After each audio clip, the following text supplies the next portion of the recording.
anybody even here? Let's start off with a question. Oof, why is that over there? Oh no.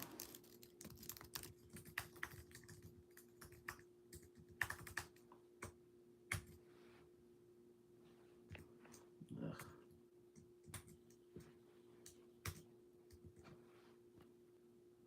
That work? Oh jeez.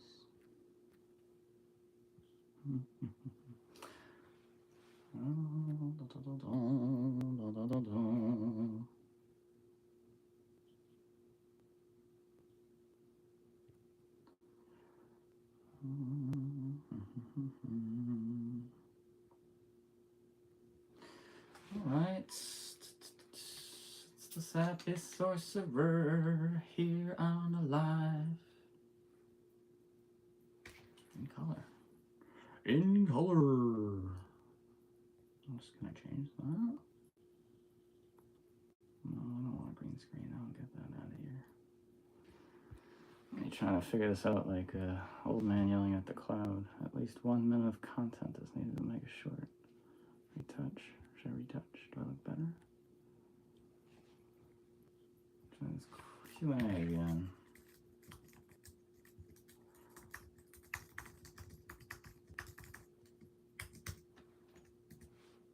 I answered?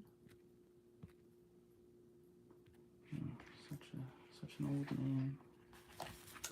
Oh.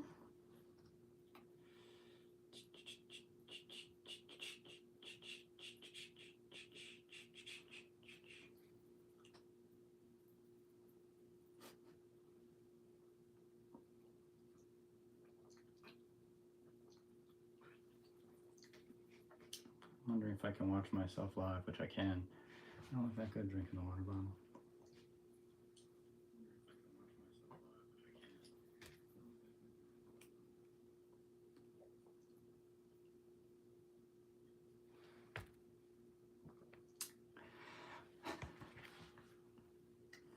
Anyway, I see 2 people. I don't know how this counter works. It's my first time on YouTube Live, so please forgive me if this is not going as well as some of the other people who go live. Oh no, there's 3 people. I don't know if there's a section thing that I'm missing or something.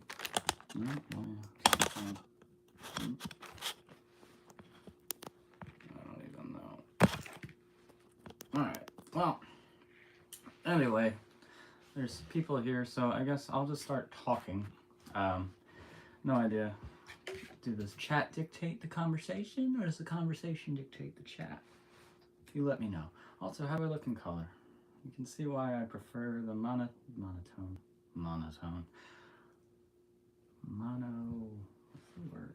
Monochrome. Monochrome. Anyways, so there are people filing in. I'm imagining this as a... Oh wow, people just filed out. Cool. Yeah, just like, you know, walking in. Think of it as a proscenium of sorts. So anyway, I am the Sappy Sorcerer. I am here live today. I've been doing Sappy Says for the last few months. I've been a content creator for decades, a successful one. I'm waiting to start the clock on that one. Anywho, yeah, so, I don't know. Oh, cool. Haha. Dig in the soup. Alright, it finally showed up. Sorry guys, it was not here before. Thank you for the comments. I was a little late. Can I type in this thing? Why am I such an old man? Why? Sorry guys. I'm doing this on my iPad, not my iPhone. If you didn't watch before. Oh, I lost all the people. So whoever's here, you have patience and experience. But I have the comments here. Hi, Miles FNX, and thank you for the comment. Fresh. So I am the Sappy Sorcerer. I've been a content creator for several years. I decided to go help out this one guy I knew and kind of help his channel be a little bit more interesting. And from in early stages of my content creating, I was always afraid of falling a little too into the cliche, and I always went against the grain, despite always talking about stuff that, you know, people want to talk about, right? And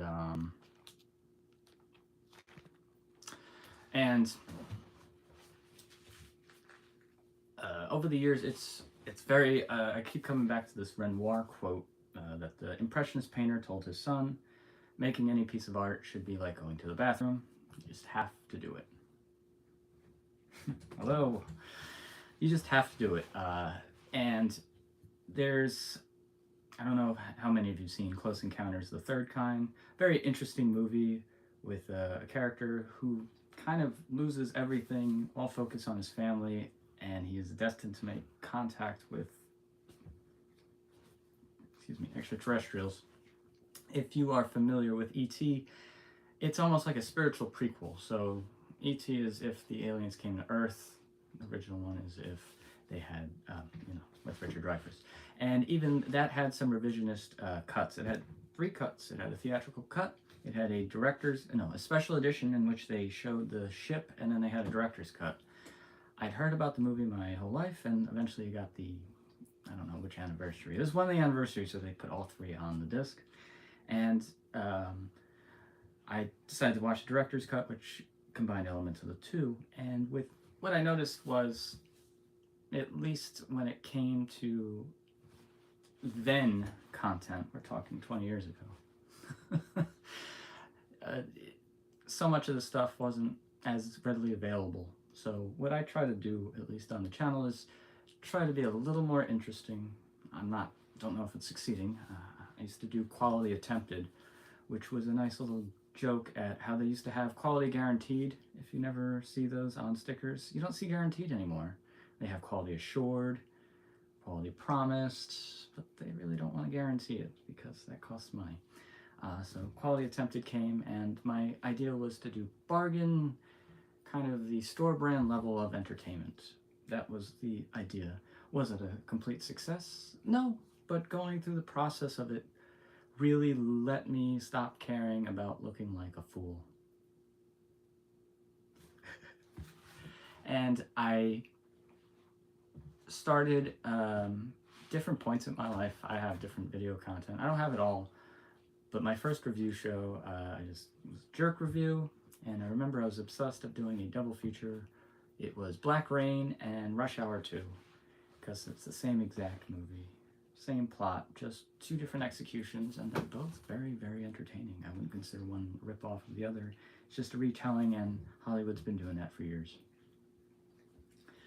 But one of my favorite things of posting to the platform, and I'd say coming back, or since I've been a little more assertive in my approach as of late, is the consistency element, but I'm coming at it from a completely different view. I was a very big physical media collector. I would say huge physical media collector. If I could have made anything as important as DVDs, I probably could have had a degree in anything. And that's not me bragging. It's not like I had them all, but I knew about everything. I knew about releases. I knew about box types. I knew about manufacturing. I knew about distribution, licensing, and then you realize in the game it's an interesting collector market, and you find, at least when I was doing it, I had collector friends, but I wasn't really too involved in a social presence, because when you were of my age growing up, the internet was full of scary people. And now it's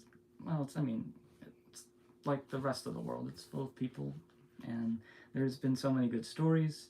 Storytelling is one of my favorite things that we can do as humans. So my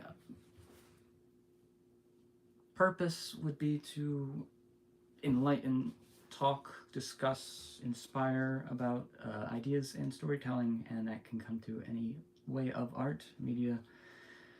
So I like museums. I like anything art. It's kind of hard. You could say pop culture, and that could entail so many things, but it's just culture. It doesn't really matter from where.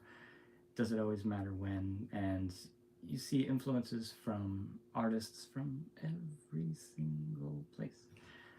you go to museums, and sometimes you're like, well, that makes me think of this movie. There's a possibility it could be right. But one of the things coming back, and I'd say I scrolled a lot. There were several years where, you know, I just wasn't posting as much, and I just scrolled a lot. And after so many years of being like attuned to it, you kind of, I've noticed there's plenty of people or other influencers that I really like their hooks, maybe more than their content. And after a while, I see that they talk about the same thing over and over again. And I know that's what makes them successful. You know, they keep doing it with the market. And I'm attempting to do things like that. I'm always trying on this channel. There's plenty of different corners on the internet, on every single platform, especially YouTube, where you could just learn so many things. Robert Lee Camp is on YouTube. Robert Lee Camp is a card scientist. There's also other cardologists, because he refers to his card science. But a way that you can connect with him, and I find that absolutely astonishing, because I grew up with his books around, so it's kind of cool getting to a point where you have access, in a way, to creatives. It's not necessarily always a one-to-one, everything you say that they're going to answer, but at least you have access to them and different points of their different points in their life. And I've went through so many different phases where I got tired of hearing stories, and then everyone's stories sounded the same, and then after a while everyone's story sounded very unique. And that's where I really came back to the platform.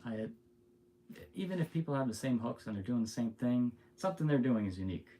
Do you need to watch both? That depends on you. If you're a video gamer and you like two video game collectors, absolutely. Even better if you could have them talk. Even cooler is if the three of you could have a conversation.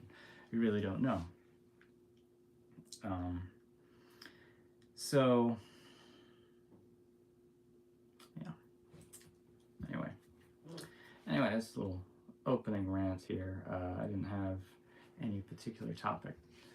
I usually do this on Substack, and I just tackle it with a topic. The last few times I've tackled Bob. No, I didn't tackle Bob.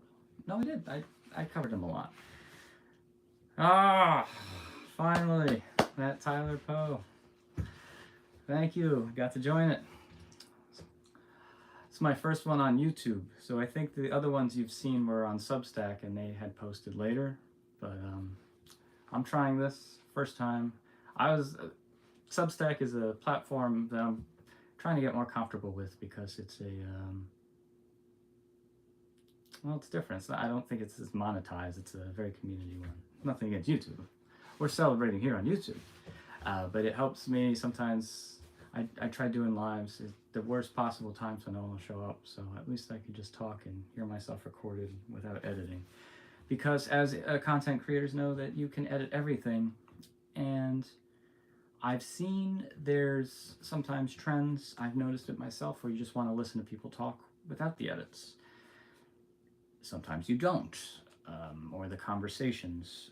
There's podcasts, particularly probably around 2020, for obvious reasons. We're all walking around, or even before that.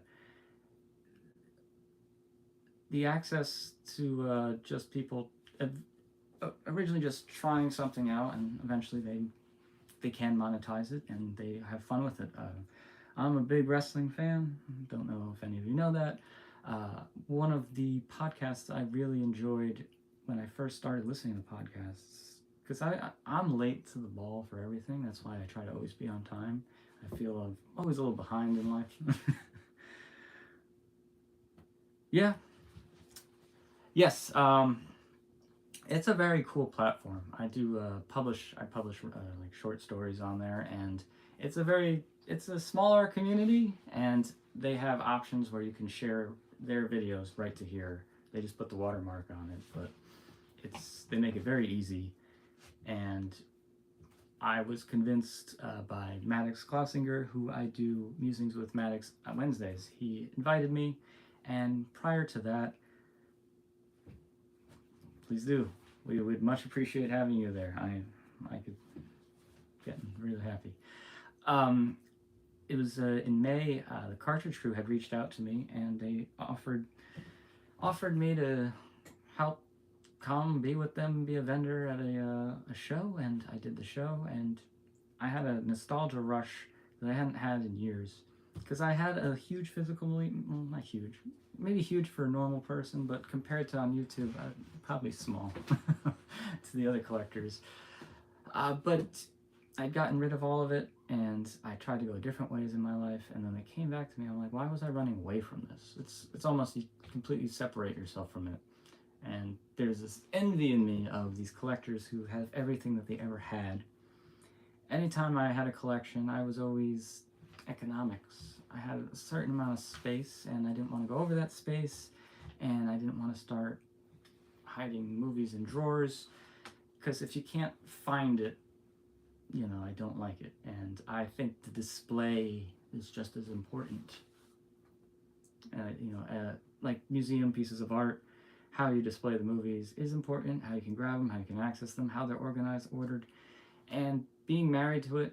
And then I'm collecting, I'm shaping, and then after a while, I realized I really like the discs and the boxes in a different way than the movies, because say what you want about streaming, like, you don't own the movie. You never will own the movie. You own a copy of the movie, and there are ways to have digital copies. That's one thing I believe, that if the cinema industry could get over themselves, if they could do DRM removal on movies, I know that would be a huge, big no-no, especially with file sharing and sales. But if they do that, I think that might actually help versus hurt them. Because people want physical media, are still going to want the discs, they're going to want the booklets, and if people want to share the movies, because I don't know if you're familiar with Movies Anywhere, it's a digital program that links your digital lockers, that is what they're referred to, so that's your library of digital content you have, so they kind of sync them all up as long as they approve of the program, and then your title in, say if you bought from Vudu, which is now Fandango, and Vudu is Walmart, but Walmart was bought out Fandango. You bought that movie there, and if you link that to your Amazon and your Apple, then all the movies will go to those as well. Now, if you disconnect, all the movies will be disconnected in whatever platform you decide to stick with. One of my things whenever going to digital that I thought ahead was, make sure it's a platform that has a lot of access. Apple, Microsoft, or Google, or those stores, you know, if you're getting it on a file on a computer, at least you can do the removal yourself, as if it's only for yourself, you know, just that way you could not worry about it, because they always say download it, and the protection and inability to watch it on other devices is a bit of a frustration, but something that's easily fixable. It's just copyright laws, and greatest thing about creativity is also the worst part about creativity, but at the same time, I think we're in an abundant period of creativity. Uranus is in Gemini. This is a very important time, and Pluto is in Aquarius. So you got a communication sign and a death and rebirth sign in working together. And I think in the last few years, I really like how YouTube does these collaborations now, that multiple people can be part of videos, and it shows you that regardless, the app is developing, and that's another thing. There's nothing permanent about apps or even how we use them. The updates, in order for everyone to use it, or you have to be at a certain level, because, you know, it's like playing a PlayStation 2 game or trying to play a PlayStation 5 game on a PlayStation 2 in some ways, based on the improvements that they're trying to do. But at the same time, you know, planned obsolescence. There's so many things that I can understand why people do not like digital. And, you know, these physical media collectors with their collections, it's just, I love it. I love it because I remember, and I'm like, I don't need to do that again. I still go into the Barnes & Noble, I look at all of them, I'm like, I love the concepts, at least at this point in my life. If I win the lottery, instead of Sappy Sorcerer driving down the street in a Ferrari, you'll just see strange fella buys lots of limited edition Blu-rays totaling at what would a Ferrari cost. And then you're gonna watch all of them? Probably not. That's, you know, the fun thing about the collector conundrum too, is you bought movies and you did not you didn't even watch them. You bought them to have them, or you bought them to make sure that you would always have them, because if it was a limited edition, you wanted the highest quality image of a motion picture print to show to other people. That's like what collectors want to do. They see themselves as librarians, or at least that's how I saw myself, and custodians, and even their personal curation of titles shapes a lot about their personality, but it also allows so many places for you to talk with them and what inspires. And when you talk and you realize it's a Gemini, you just get new influences in different places, right? So you're influenced by, like through TikTok, I got really into city pop, and I heard this one song, and then on my playlist, and I found it, and then I haven't seen it anywhere else. Good Morning TV Show.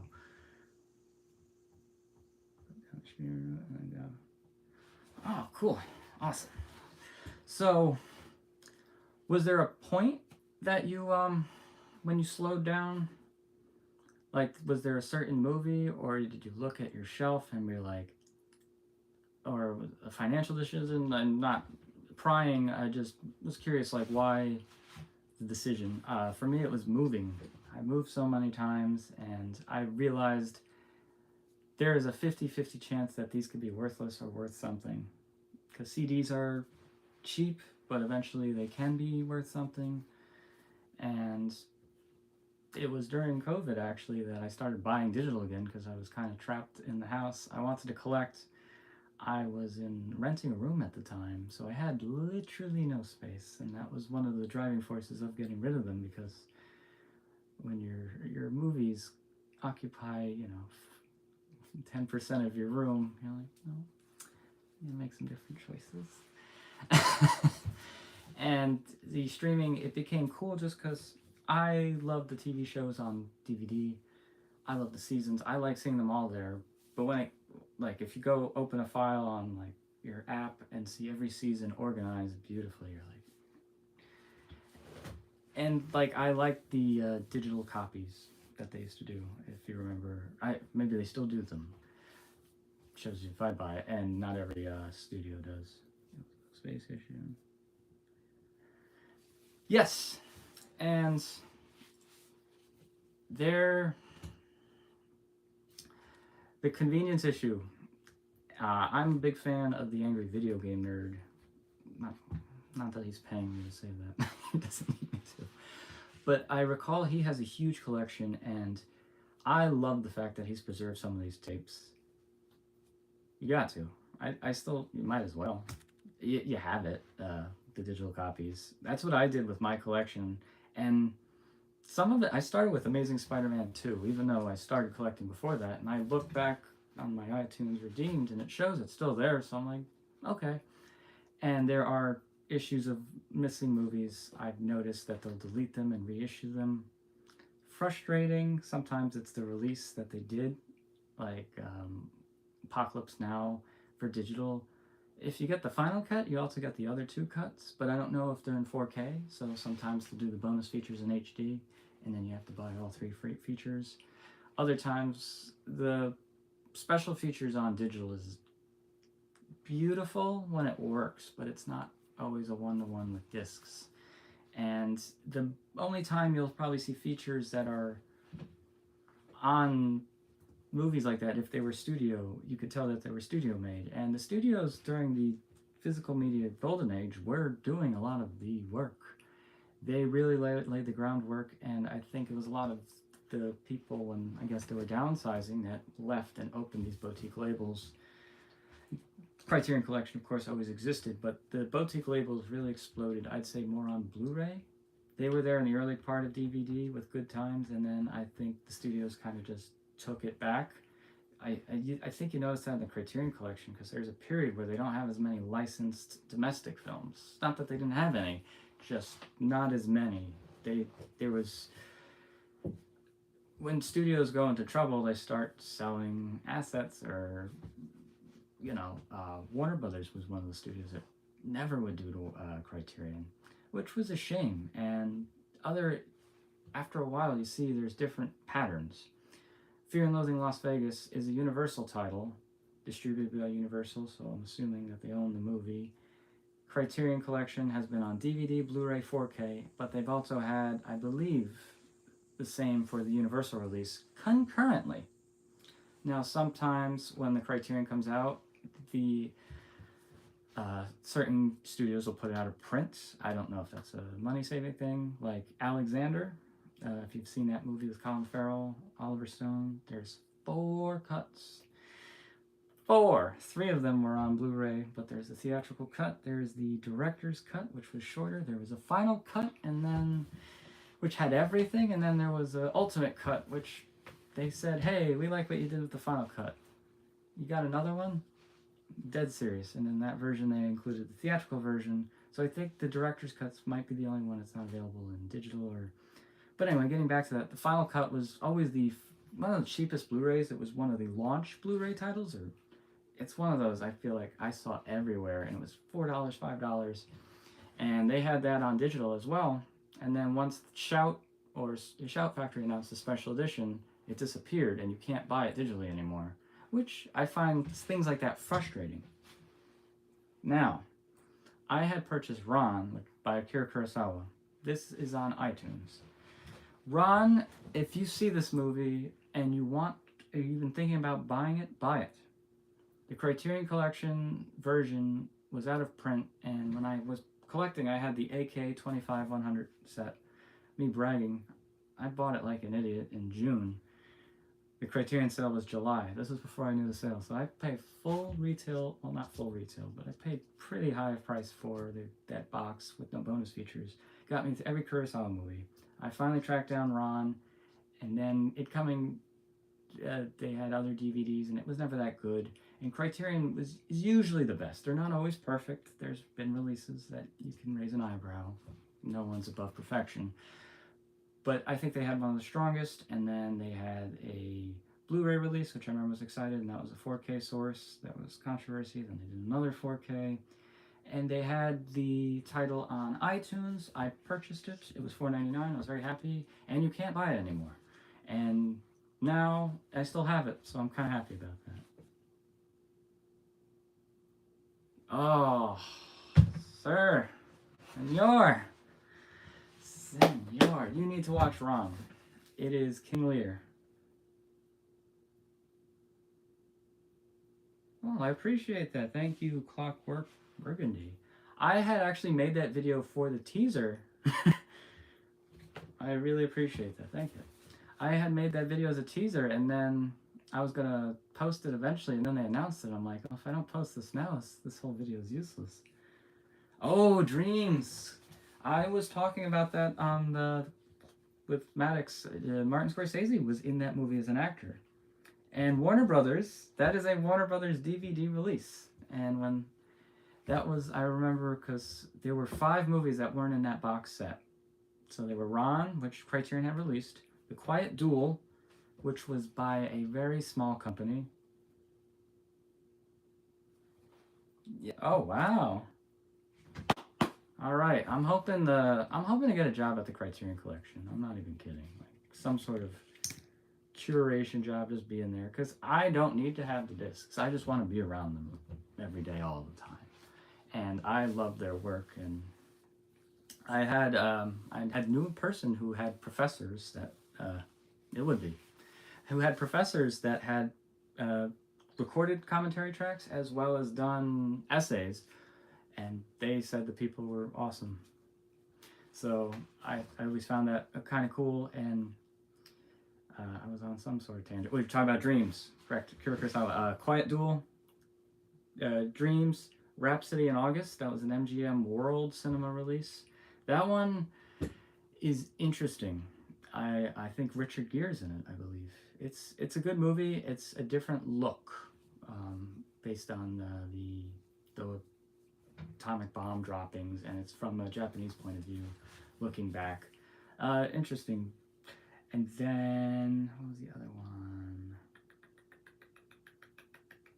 Oh, it'll come back to me at some point. So Ron, Quiet Duel, Rhapsody in August, Dreams. Derzuru Uzula. It was a Kino release at the time. I don't know if they've made a better one.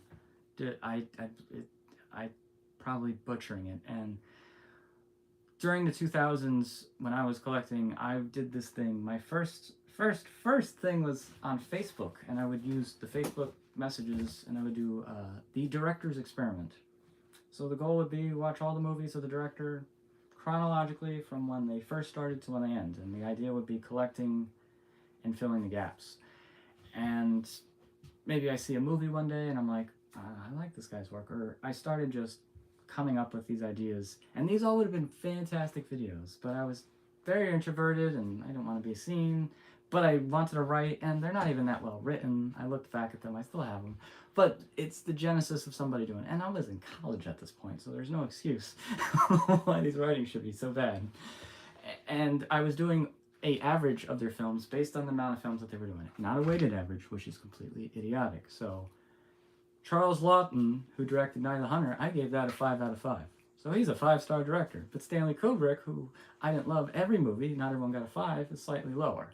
I realized at a certain point it was stupid, but I liked the system, and it wasn't even, there was no fans, there were people that read. I don't know if they told me, but it was just something that helped me get into the collecting game. And I want to do it cheaply. And then eventually when I got into Blu-ray, I got more into the boutique labels. And I got away from what got me into it, was the love of the movies, and I really got into the love of collecting and the appreciation of packaging and all the material. That Kubrick box that is coming out, I want it. I have no need for it. I have the movies on digital. Kubrick is the director for me that I will have in formats. I had VHS, I had DVD, I had Blu-ray, So I wanted the digital, and one of the frustrating things they did with that, yeah, you get it, is so one of the great things that Apple used to do is if you bought the HD, they'd upgrade the 4K immediately. Caveats being, when you download, you cannot download 4K, but you can download HD. So that is the digital limit frustration issue. And Kubrick, they did, when Barry Lyndon came out on 4K, Criterion did it, but Warner Brothers still gets the scan.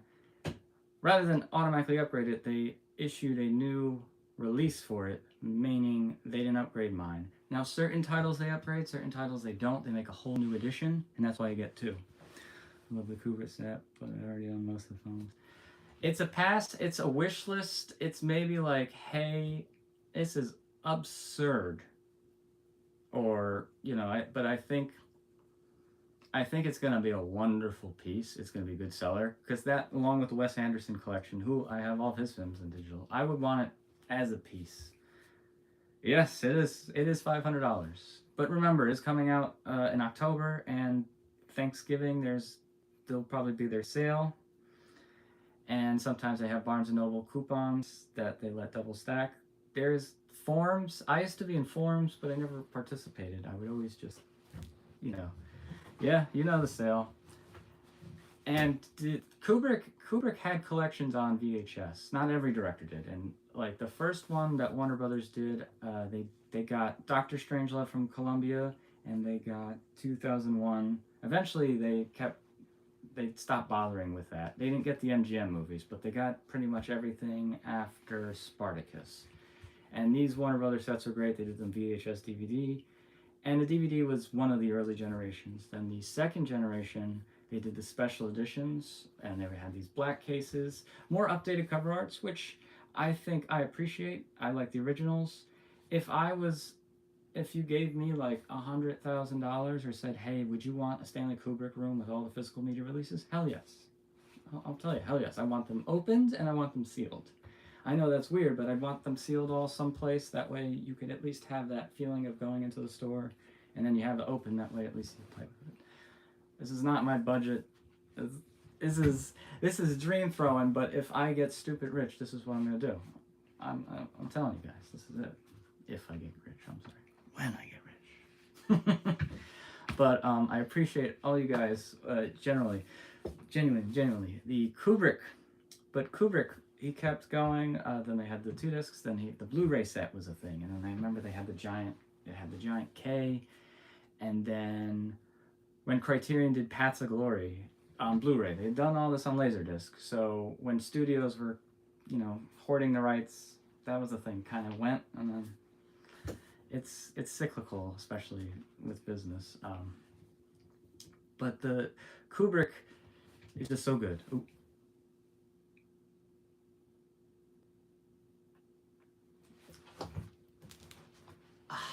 The VHS.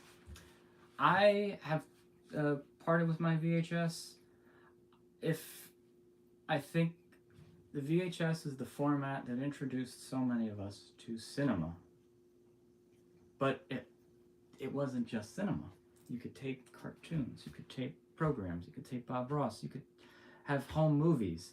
Anything that could be recorded, essentially, could be on a VHS. And it had a more consumer-driven creativity with it.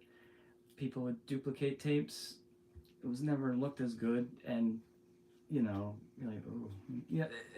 Back in the day, that fine, $250,000, and you're watching like all these lines, like, but piracy. $1 for blank tapes. Yep, and the day when they stopped selling them in supermarkets, you're like, that was the day. But then you saw them a lot. You saw them there probably much later than you'd think.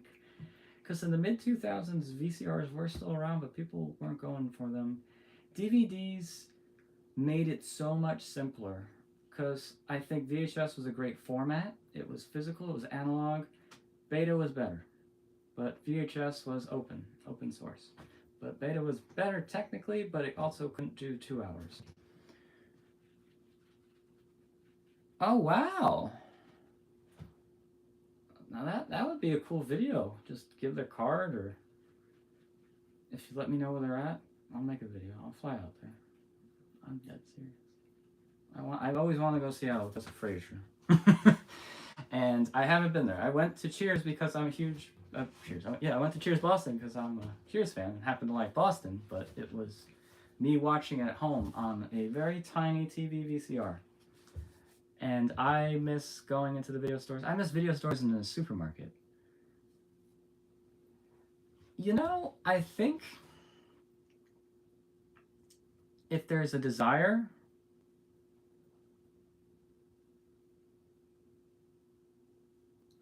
Bruce Stern. Never see it. Really? Yeah, Bruce Stern wasn't a lot.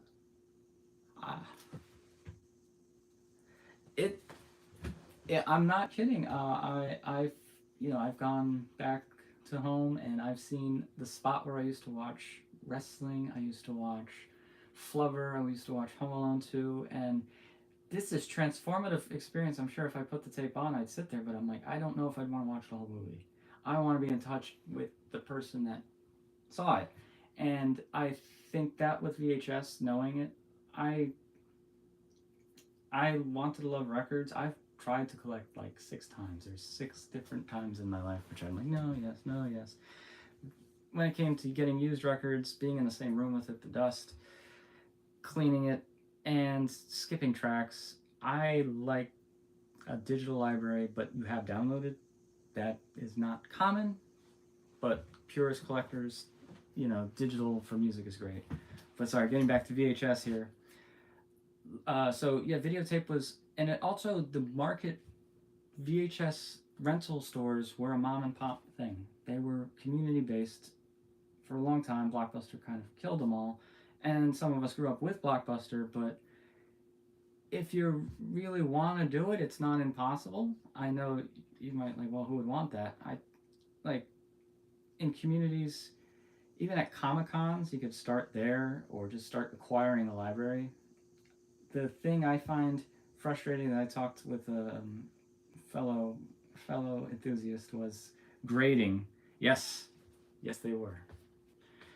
People get VHS grading kind of like comic books, and the people do it. More power to them. No shade against them. I like the idea, it's interesting. I also think they're cool to be framed. I've also seen people deconstruct them, replace the tapes entirely. But I think the cool thing that we could do for VHS would probably have a museum. Oh, thank you. Big Gremlins 2 fan, if you couldn't tell. I'm also a huge fan of Ed Wood from 1994. So if you remember, oh god, it's not Elvira, but she sued Elvira. Fellow enthusiast. Oh, it's John the Baseman. That's the fellow enthusiast. He is in the chat, everybody. Yes. Oh, I'm so glad. Thank you for joining us, John. He big friend, sorry, I lose my tongue when I can't. Well, thank you. I try. We try to have more dedicated people, and but yes, the VHS grading, Mr. John the Baseman. I would love to own the business that grades them. I have nothing else to say. If that's what you want to do, you're right. It's buying and purchasing grading, though, also free market. Not something I would participate, but if someone had like a complete graded collection, it's cool. But I think at the end of the day, it depends on the individual displaying it. Like,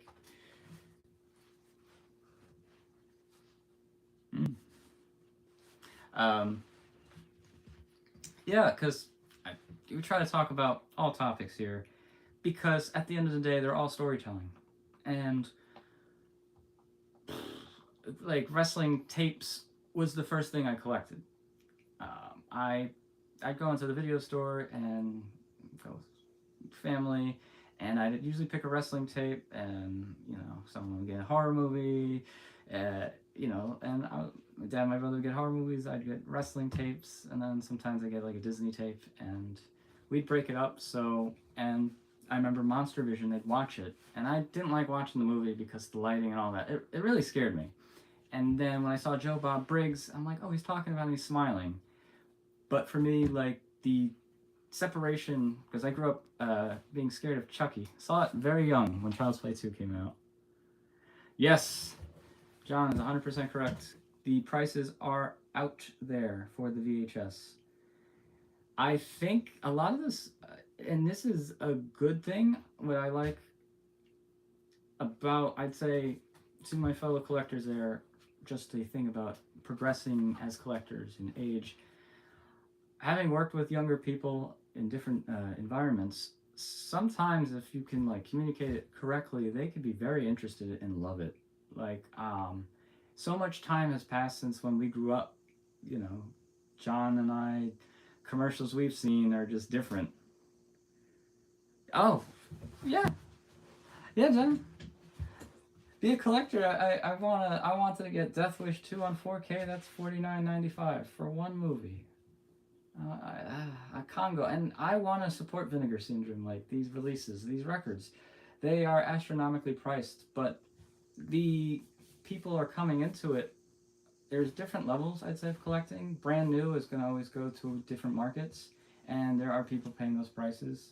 It's unfair for us. Good thing is it's available. Other thing is, at these conventions, I've heard strange stories. And when I tell you strange, you're not going to believe it. When I went to the Geekdom Con, it was very fun. But that was one of the things that wants me to come back. We're talking to this fella, and we were talking about Virtual Boy. And he's like, yeah, I found mine in the garbage.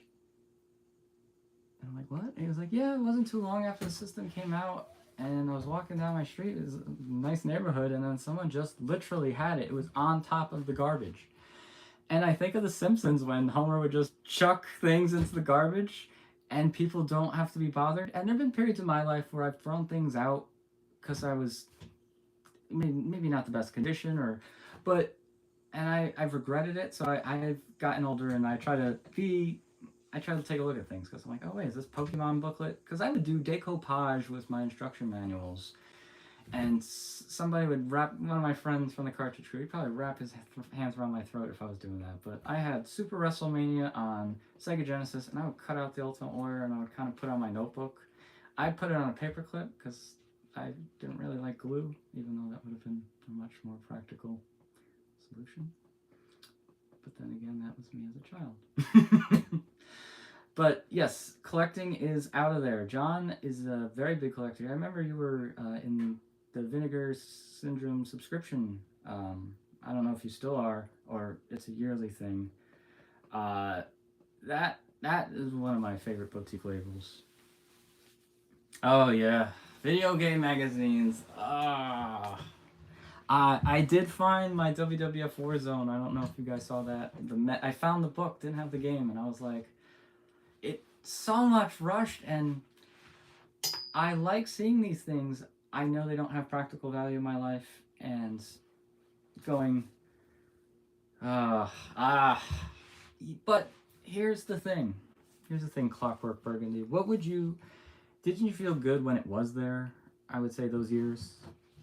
Because it's not like it can't be reunited. It won't be that exact one, but you could get, and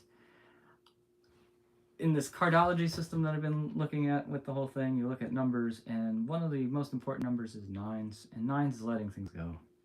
Ooh. No! He's been priced out. That breaks my heart. It's like once I get back into the interesting thing, everyone's fleeing from it, and that seems to be the trend of my life. Oh, I can't blame you. And my only hope is if it gets, curating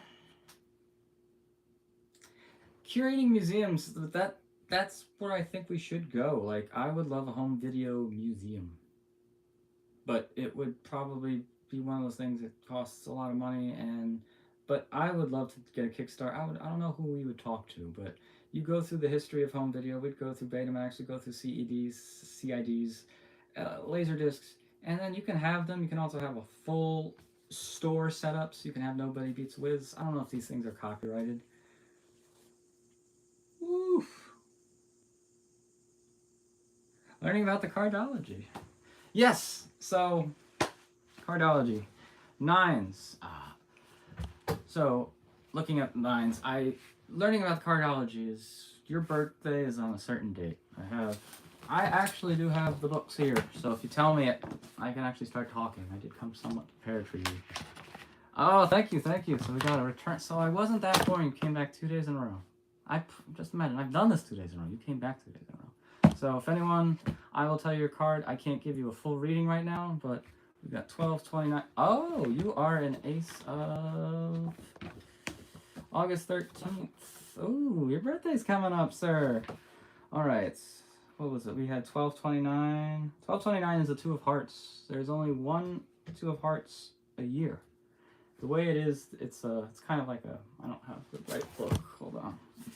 Robert Lee Camp does it in one way, and I'd say he's probably the most successful, biggest name you can find in card science or cardology. He does not say cardology, but most people do. But yes, you could also type it in. If you typed in 1229 birthday, it'll come right up, and it should give it to you. But I was talking about spreads yesterday. He mentions these a lot, but he doesn't talk about it. So, be a quick dork here, I know, right? But these cards are in order on one side and not the other. So it starts, the other thing is it's right to left. Interesting, right? So we start here, and then we go down to here, and then we have the crown line, which is up top, and this whole thing's, but this is how the divine plan is, and then this is how it happens when humans have involved with it. And it goes to a system of quadration, and there's a guy named Helmick something.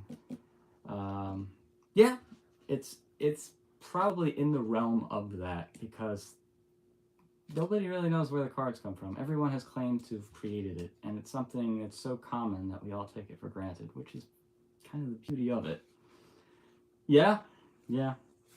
My favorite card, obviously, is the Joker, December 31st, and they could be any card. But this, throughout your life, this is like the mundane spread, I think, for the 0 year, and then each year it moves, and then your birth card has a set trajectory that, sorry, that's frustrating for me, so Oh, there goes the book. Good thing it's a hardcover, right, guys? Sorry.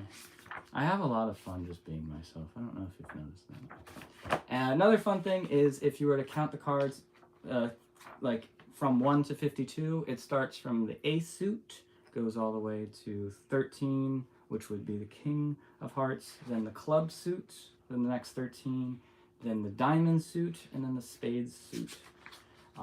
So those are the different levels. And the king of spades is the fixed card. There's one of him, January 1st. I do have a friend. And they are the most, they're in a league of their own there. Ace of hearts. No, I said you were 2 of hearts. Sorry.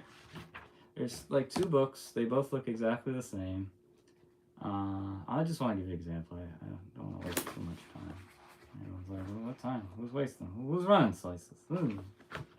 Oh, so the book will look like this. After a certain point, you'll find a card, and then they go through the quadrations. And then on the spread, you'd find your card, and then the subsequent 7 cards.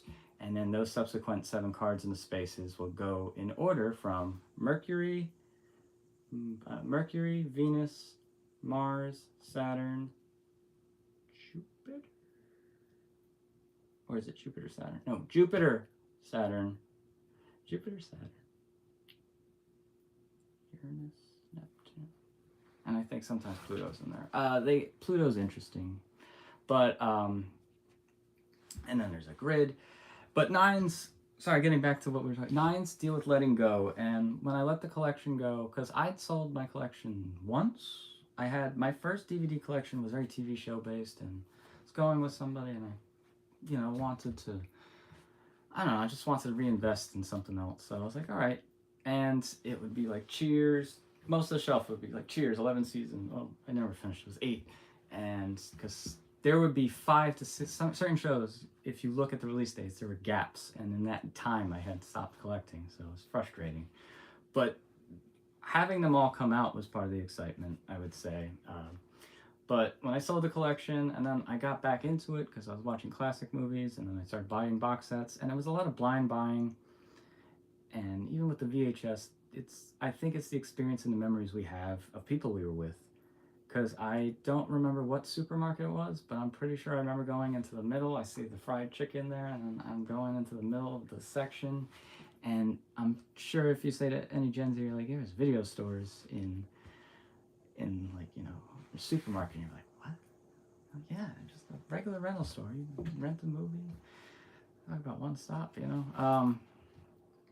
It was a different, and anyone could join in on it. Like, think of social media back then. Any one of us could have been video store owners. We could have all been video store owners. We still could be video store owners.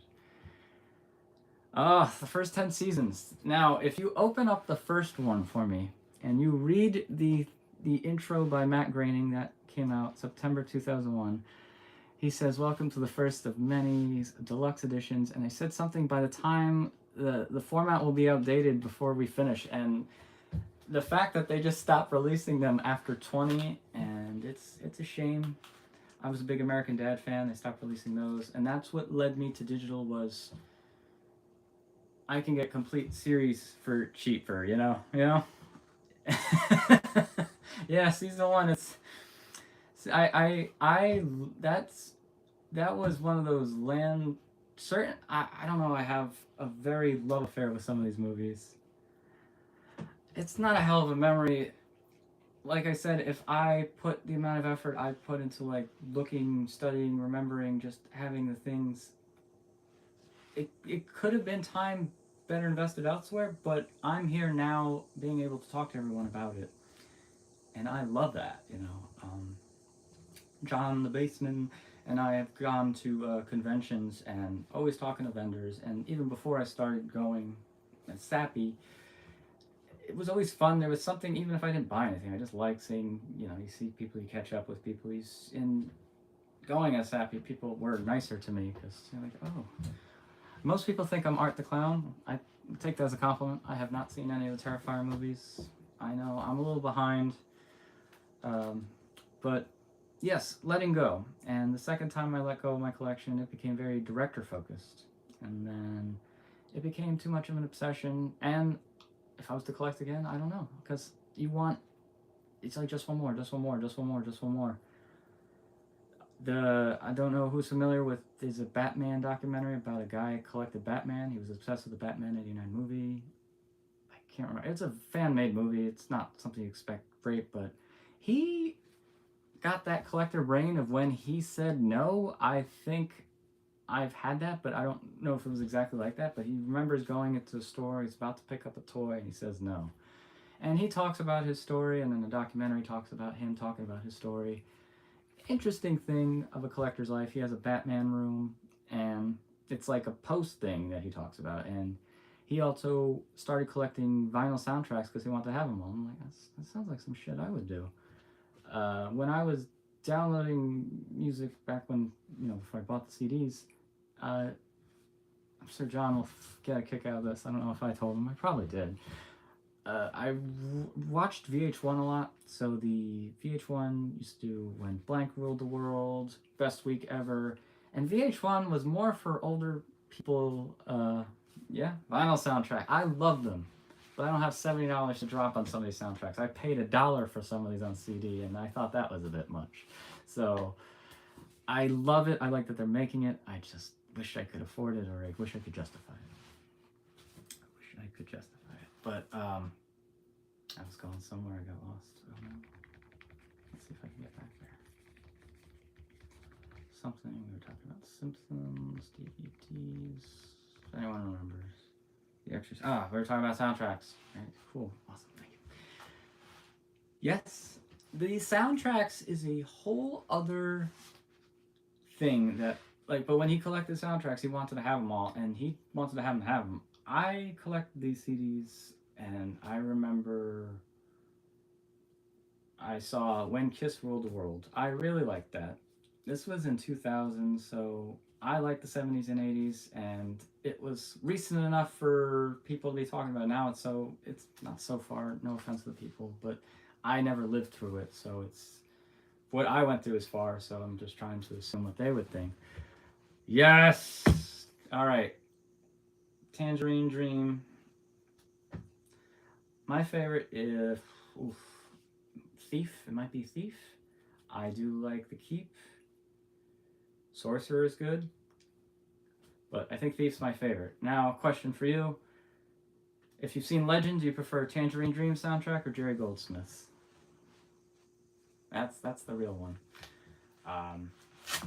But so the soundtracks and but all the Kiss, they were doing the solo albums, and I remember talking about Ace Frehley being frustrated, and he wanted to get some of his output. And I remember they showed the marketing of all 4 albums, and I was thinking scrolling in my iTunes library, look kind of cool. Yeah, Paul Stanley. I just like the images too of the 4 Kiss. They had 4 Kiss solo albums, called them out all at the same time. I think it's really cool. It might have not musically been the best for everybody, but from an artistic point of view, that they're all right. And it could have been a money grab, but each album presents something different. Yeah, I like Ace. I found him very fun. His solo albums are pretty good too. His is my favorite. Video store now would be MTV started playing music videos again first week. You're not wrong, because Blockbuster, I need to go to the Oregon Blockbuster. Maybe we all could go together. Plan a trip like the Angry Video Game Nerd. But I can guarantee you probably after 5 minutes we'd be okay. The thing is, the video store, if you had it and it would consistently make money, or you were getting paid, or you was a retirement job, or the income wasn't a problem, I don't think you'd care, and it could build. I did not see the rock and roll speech from Kiss. The Hall of Fame. Ace is in. Oh my God! Yes. The Ace's laugh. I wish I could do it if I had the. Oh my God! And then they talk about Peter Criss unable to get out of the car. Or no, it's Paul Stanley on the back of the Hotter Than Hell album cover. I love that album. I do like Kiss. And it was one of those things, like, I always like things, people, bands, music, things that people would make fun of. Wrestling, to, you know, your honor students feel like, and, you know, not that that mattered, not that it matters now, but it frustrated you as a kid. Oh, Paul Stanley, the asshole with the laser. I think that's one of my favorite ones. Yeah, with the laser. I like Paul Stanley. He's my favorite of the group just because he's consistent. He's good. Everyone has opinions. I which one did I really like? I like Parasite. I think that's one of the songs that I used to listen a lot, especially before I go to class. That's if you heard that, that's my text tone. It is from the movie Black Dynamite. And if anyone have seen that, wonderful. Anaconda, what was it? Anaconda something. It makes you go, woo, Anaconda malt liquor.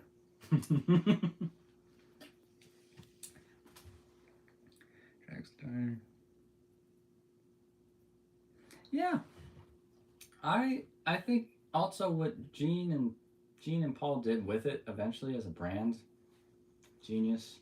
You can't have any, like, just genius. They knew their market and they got to do the last show in Madison Square Garden. I thought that was so cool. They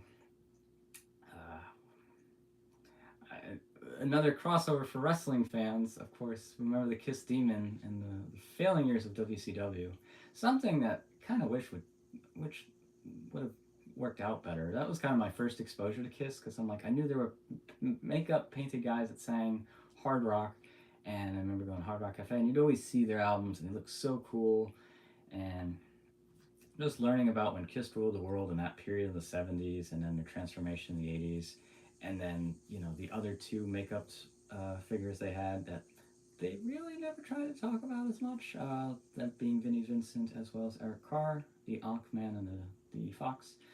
And it's I think it's cool. Like, I like that they all sang. I like bands when they all try to do different things.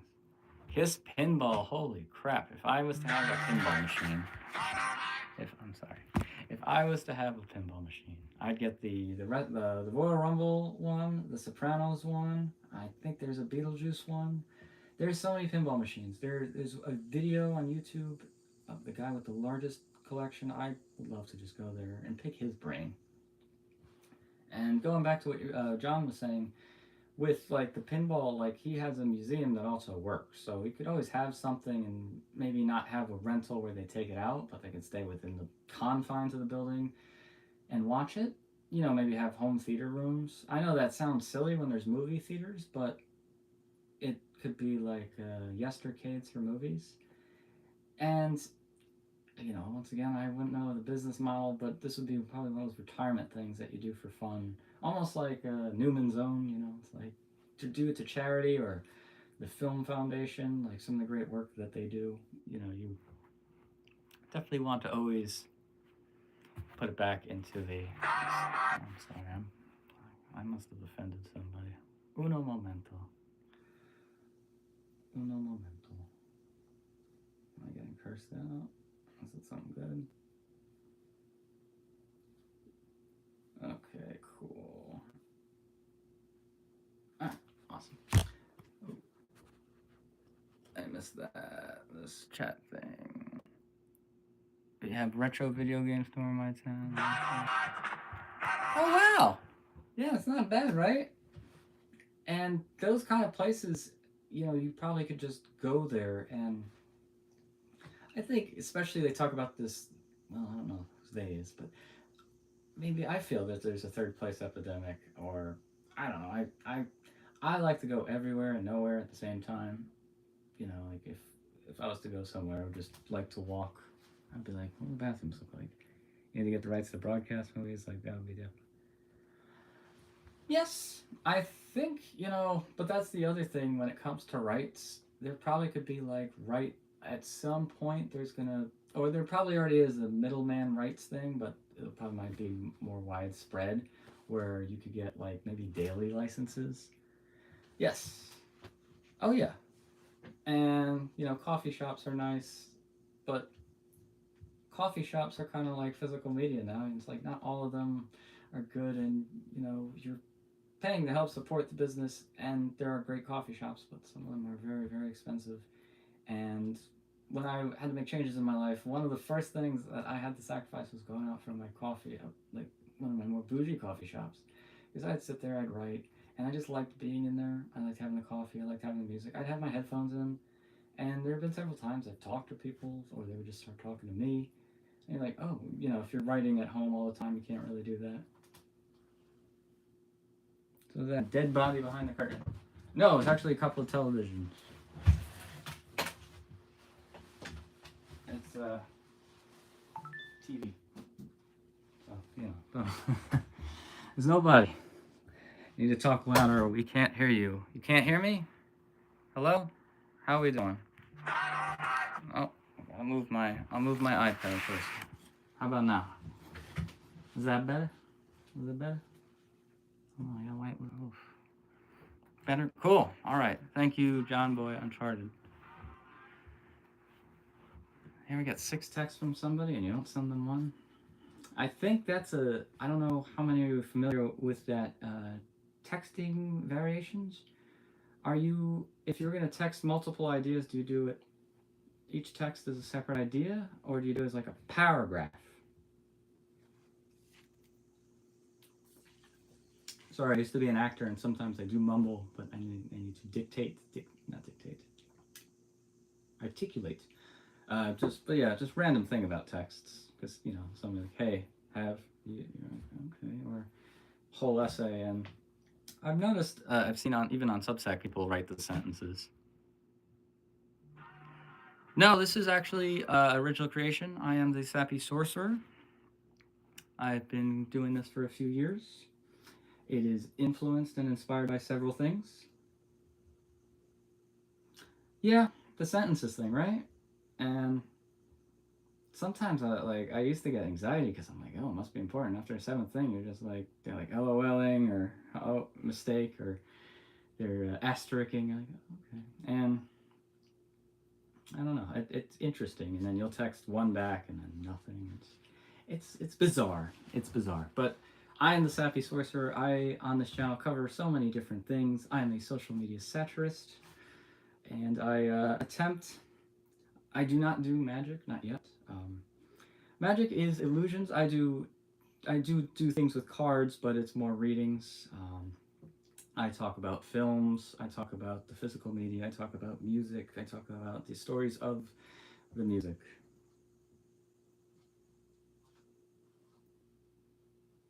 Well, thank you. It took a very long time for me to get like that. I don't know if you scroll down or some of my older videos or some of my first, you're like, ooh. Yes, I was an actor for a period. I was a DJ for a period. I've walked in a lot of different shoes. It's not like I ever, you know, it's not I was always bad at them. It's just I think I wanted to learn everything and be everywhere. Can you give me a reading? What kind of reading? Line reading? What would you like me to read? It was the best of times. I forgot the rest of the tale too soon. Okay.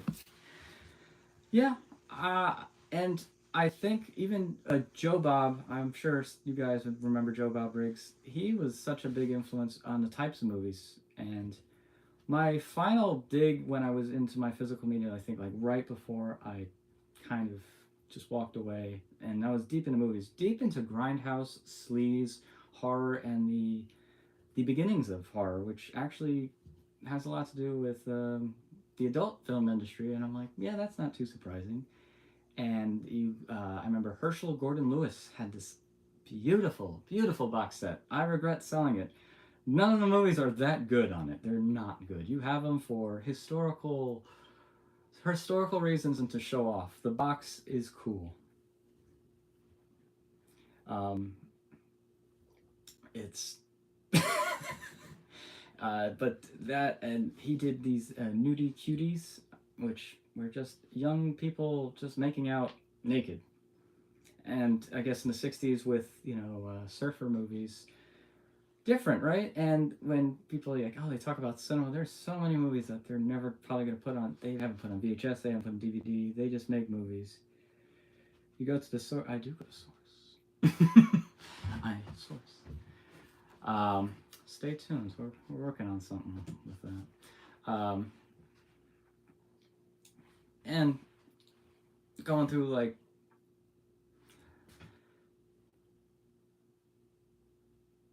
oh yeah, yeah, oh yeah, Carney's like that's learning about wrestling and behind the scenes is more interesting to me than the products.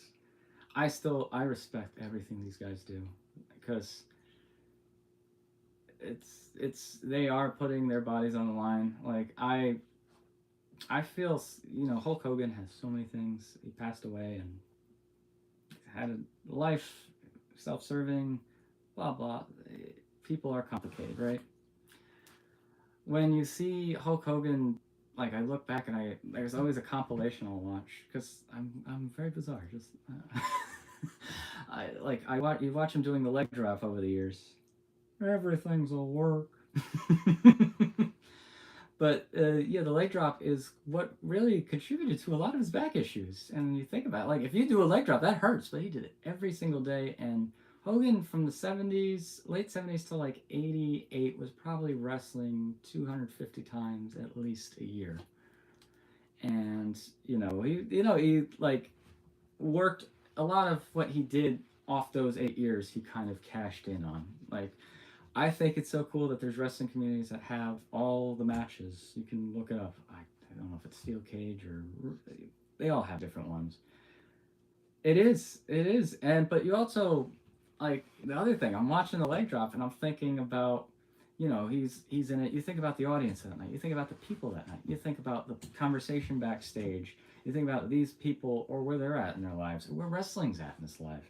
Because wrestling at that point was what Arnold Schwarzenegger was dealing with in the 70s. Like it was an uphill battle, and he drew a lot of eyes, and he was a person, right? Is a figure that brings people in a character, and it's their story almost. Yeah, they did, and the enhancement talent, it's you could still see them at shows, like a lot of county fairs. They always have the wrestling and southern style versus northern style. When you look into that, and you learn like the territories, because I watched listened to the Bruce Pritchard podcast, and you hear these names, and I heard these names, Jim Cornette, and I have no idea who these people are. And then I watch Tales from the Territories, and then suddenly I'm like, okay. And then you hear him say Eddie Graham, Eddie Graham, Eddie Graham. I'm like, who the fuck is Eddie Graham? And then you hear that story that Eddie Graham like flew a plane with his son and friend into the fireworks show at Disney World because he was so drunk, like he was messed up, and he manages to land the plane, and then the police are there, and then he kind of fakes amnesia, but he was such like a pillar to the community. It's a very interesting story, and wrestling tales are so interesting, and we grew up in that lifetime, and like, oh, you can't do that today, and I feel that expression, you can't do that today, it's interesting, That's it. You gotta cut good promos. Oh my god, I love cutting promos. My the stupidest thing that I've wanted my entire life is the Winged Eagle belt. I want that. I've been looking at replicas on Etsy, and I can never just pull the trigger on it. I'm never like in that good of a place. $200, And I remember I wanted it so bad as a kid, and even I had an older brother, so I feel like he would have been the champ. So I used to like settle for the IC title because I'd let him win. Not that I was better; it's just if I beat him, he didn't take that too well. But you learn to enjoy playing the game with the people. Sometimes and even with wrestling, you see wrestlers who lose all the time, and it's like, well, it's predetermined, Yeah. Oh yeah, he got to bring it out, which I thought was cool, and then Kevin Owens stole it. Yeah, I thought that was one of the coolest things he did. Winged Eagle, 1988 to 1998. I don't think they're going to because it's not brandy enough. Not Brandy Rhodes. Brandy as in WWE. Well, WWE F logo on the winged eagle is tiny. The WWE logo belt is a giant WWE. it's it's funny how the prestige of that title, because that's the art of their storytelling. They are getting you to pay money or spend time to watch them fight over a designer belt. And this belt has history. And the thing is, there's stories you hear Bret Hart, and I was a big Bret Hart fan. And it gets hard to listen to him sometimes, but you can understand where he's coming from. You have Hulk Hogan. I like Stevie Richards. Stevie Richards is cool, and I think my favorite thing about this era that we're in, of I guess everyone being their own IP or brand, yeah, is that's everything though. You look at McDonald's belt designs, it's like I feel if anything, maybe in the next 10 years we're gonna have like a creative go back, because fashion is never original; it just recycles what had come before. And there might be it I can't predict where it's gonna come from, but it was in restaurants like Fridays. I watch Weird Food History. Bill Goldberg. Bill. There's just so many memes, and then there's this one guy. It's sad. And Bret Hart leaving WWF was hard for me, and then watching WCW was so inconsistent because of their contracts and where he was, and I fell out because I used to try. I watched like for weeks to watch WCW, and I would watch in between. I wanted some wrestling. I played the games, and I liked the product. I just couldn't get behind it because I never knew what the hell was going on. They swerve, the swerve, the swerve, the swerve, and you're like, okay, he's with them. Okay, and the thing is, they had good matches, and you always hear about, oh, was this, was this. They all did well while it was going. We were entertained, and we all have memories. They have Monday Night Wars, but we're not in that age group. There are kids that probably have that same experience. Oh my God, yes, the DVDs. I had surgery on my knee 5 times. A concussion. I was dazed. Don't try this at home. So, to my wrestling fans out there, maybe John, I don't know. The old. Oh, the left knee. I mean, 5 is a lot. And he's still going. Poor. The funniest thing I show to people to show that wrestling or anything about how cool Rey Mysterio is, the Big Show stretcher promo where he just takes him on a stretcher and swings him like a baseball bat against the post. And you're like, okay, that's a human being. Ooh. But yeah, with the wrestling, they're their own IPs, and everyone has their own channel now. Like Dudley, the Dudley Boys have it, Devon has it, and it's cool hearing Maven. I liked Maven a lot, and I remember Maven coming through. I was a teenager, so I couldn't like reality shows, even though I wanted to, because it wasn't cool. But I wasn't cool anyway, so I just thought if I liked, eventually I learned to like what I liked, right? Yeah. And then don't forget Kevin Nash chucking. Don't forget Kevin Nash chucking him as a lawn dart into the what is it called?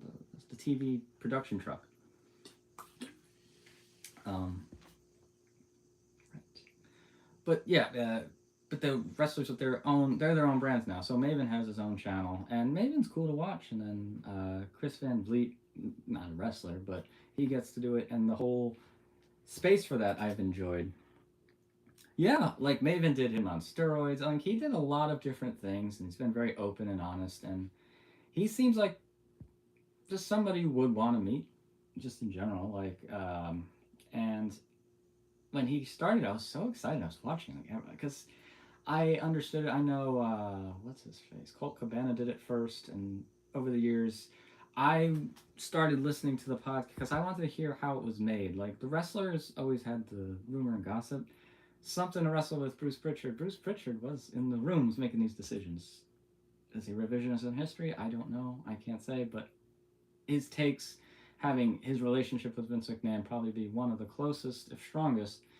A lot of his episodes I liked, and then eventually he got hired back to the WWE because of that, which I thought was cool. And then because of his commitments to the company, he couldn't do the show, and then they got JBL to do the show, and it wasn't the same because I like Conrad as a host, and I like some of the other things. And I remember during COVID, I loved the Arn Anderson episodes, and but you have the wrestler perspectives, and then you had Eric Bischoff, and Eric Bischoff is still on, and they talk about modern stuff, and it's hard after his initial run because none of them were ever successful to like take it too seriously, but he has fun doing it. I always enjoy hearing his voice, um, and like the Dark Side of the Ring, I've mentioned that is my favorite thing. I think it's like perfect of going into it's mixing unsolved mysteries with stuff of wrestling that I would hear about as a kid. Like, so I'd watch Unsolved Mysteries, but I knew Dino Bravo was shot. My brother would just tell me these things. I'm like, what?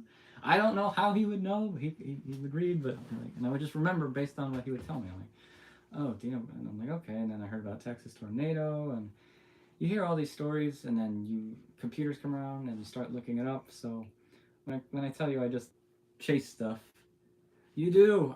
Renegade was this past week, and it was heartbreaking because he was a guy that was made to look like the Ultimate Warrior, and he did what they tell him. He was green. He wasn't professional, but all he wanted to do was be a wrestler.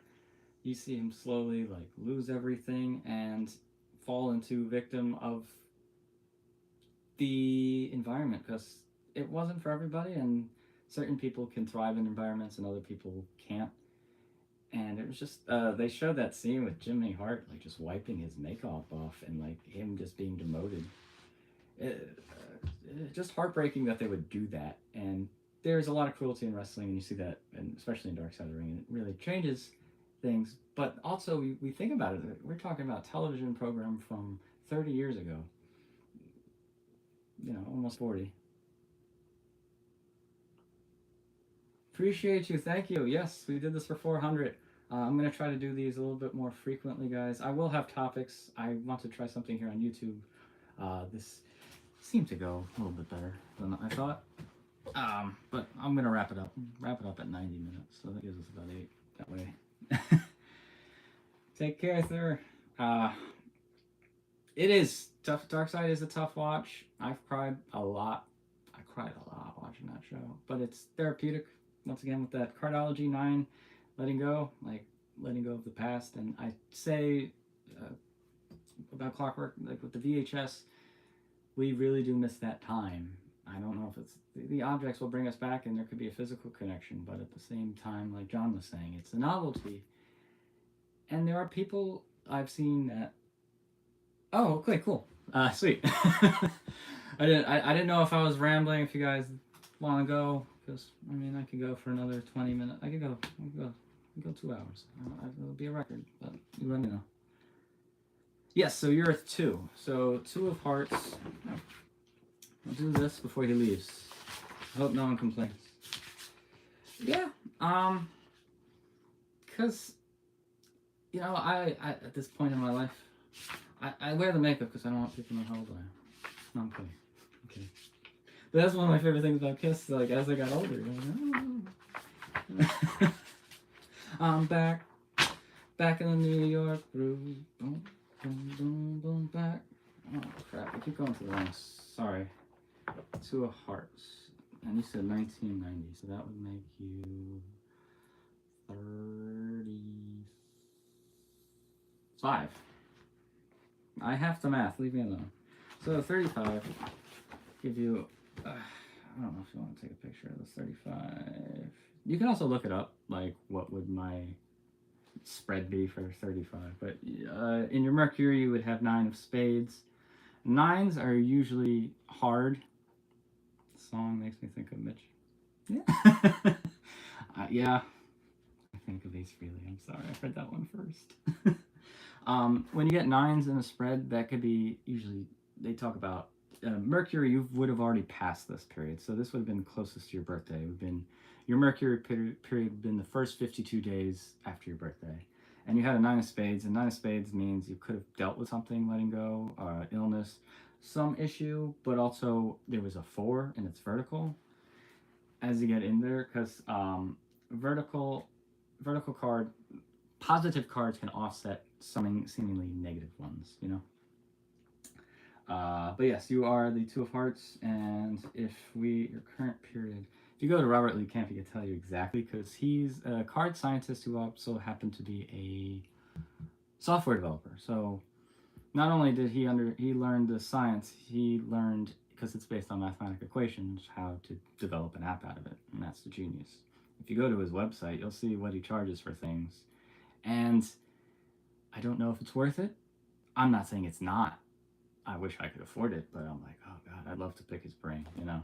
But yeah, he also has a podcast. He's very interesting. Cardology it's fascinating, and when you start seeing people as cards in your lives, not like they're replaceable, but you see, and then you have to learn to work within energies. Because I see my I have this empathy. I've seen so many movies. I see physical media collectors, and then not that I'd ever wish this upon them, but they have these epic collections, and people comment on if there's a fire, and then I could actually imagine. Not that I'd want to see them, but you could see how that would hurt them. I was fortunate enough to give my collection, not give it away, but sell it. Marie Kondo, someone I really do like. I recommend reading her book if you want, just a little easier. Netflix. But she talks about tidying, and one of the things I made a mistake is never tidy for someone else or their space. It could be very bad. I've made that mistake. It's a spiritual process for people to let things go, and one of the things she says is, you, like with clothing, I thank you. And there was a period in my life I had every single pair of shoes I had, because I was like, well, I want to know what I'd like to walk in my what would it be like to walk in my shoes at this age. A lot of shoes that were beat up, and like, I had so many Converse Chuck Taylors, so many, and I wear shoes out. I walk so much, but just that's cool. That's really cool. Did you just say here? Did you point some out? Was there one that they were drawn towards? That's what I'm curious about. Because if you handed a collection, if it's DVDs or tapes, they're gonna obviously look through the boxes and pick it up, and that's the one thing that streaming can't compete with. But from a psychological point of view, if you just want to watch it, you can watch it. But the experience, if you want to have that, you can do it. I don't think you ever have to justify it. That's what I'd see a lot of physical media content is justifying your collection, which I don't think they should have to do. And it also makes for content, though, right? Because the content algorithm is making you push as many things. And if I had my shelf right now, every day I would just pick a movie. I'm like, that's easy content. Then you can do, after you open all the boxes, you show all the discs. That's so cool. See, that's cool. You definitely still DVDs. Maybe 20 years, some different format. I was like, yeah, this guy. You never know.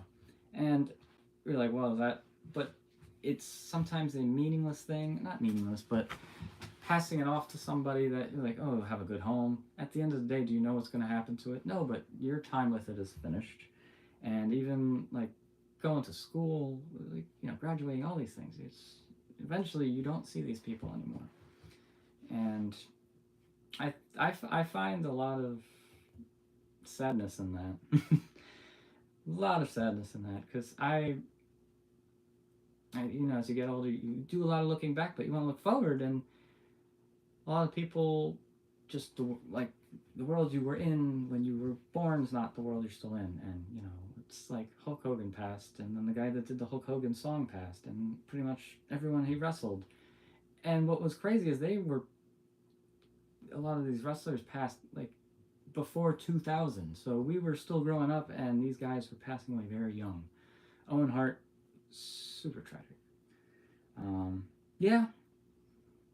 Video games. I had so many, and it was, I think, maybe 2 years ago in July around. I had them, and I actually gave them to the cartridge crew. I'm like, hey, if you can find a home. He was a collector.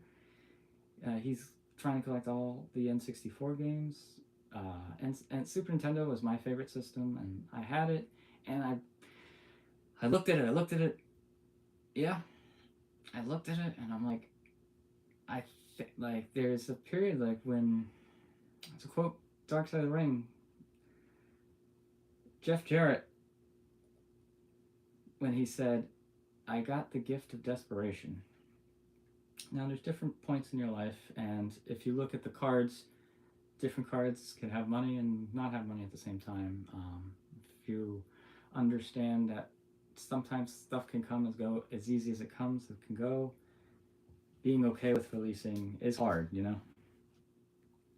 Oh yeah, but I made some of these changes before then, and I found during the pandemic I was trying to, I'd say, digitize like my collection, or like that way I can have some of it, or see what movies I weighed in. I wound up buying most of them again because the hard drives, and then I wanted to just click it because I was away, I was mobile so much part of the time, and I found iTunes. If I wanted to talk to somebody, if you were working with me, I would be like, there's a scene. I would just show you the whole scene. You're like, huh, yeah, that's what that. Yeah. And they're like, and then walk away, right? Uh, I love the fact that we could do that with the phones. Like you can have a huge collection on your iPad. I would like that. It's not the same as having a giant Blu-ray collection. But if we were having a conversation, I could just do that versus going up, picking up the disc, putting it. And the process of putting the disc in a player, you'd be like, oh, and they make these videos.